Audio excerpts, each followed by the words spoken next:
ఇప్పుడు టికెట్ పెంచడం అనేది ఎందుకు? ఫస్ట్ ఆ ప్రశ్నకి సమాధానం నాకు చెప్పమానండి. నేను ఇప్పుడు కాదు 30 ఏళ్ళ నుంచి పోరాడుతున్నాను. చిరంజీవి గారి సినిమా టికెట్ పెంచిన రోజు నుంచి పోరాడుతున్నాను నేను. ఎందుకు టికెట్ రేట్ పెంచుతారు? ఇప్పుడు ఎందుకు పెంచకూడదు అనేది నా పాయింట్ ఏంటంటే, నేను సినిమా తీశానండి. ఒక సినిమా తీస్తే నాకు 300 థియేటర్లు 400 థియేటర్లు మ్యాక్సిమం అండి ఇచ్చేది. అది కూడా రావు, సినిమా ఆడకపోతే నో షోలు పెడతా ఉంటాయి.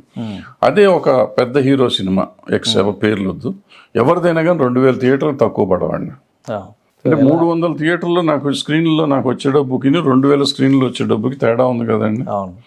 నేను మళ్ళీ బిఎండ్సీలు ఆడుకుంటూ వెళ్తే కానీ నాకు డబ్బులు రికవర్. ఈ ఒకే రోజు మీకు వచ్చేస్తాయి. సండే కల్లా వచ్చేస్తాయి. సండే మండే కల్లా మీ డబ్బులు వస్తాయి. ఇంకా మీరు ఎంత లాభాలు పొందుదామని రేట్లు పెంచుతున్నారు. ఎవరి కోసం? ప్రజల కోసం అంటారు. ప్రేక్షకులు మా దేవుళ్ళు అంటారు. మా ఫ్యాన్స్ నా అభిమానులే నా దేవుళ్ళు అంటారు.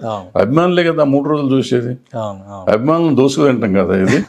ఆ టికెట్లు పెంచడాన్ని గురించి ఇప్పుడు పవన్ కళ్యాణ్ గారు ఇప్పటి నుంచి ఇండస్ట్రీకి మంచి చేయాలనుకుంటే టికెట్ పెంచడాన్ని ఆపమనండి. నేను పర్సనల్గా చెప్తున్నా. టికెట్ ఏ సినిమాకి పెంచకూడదు.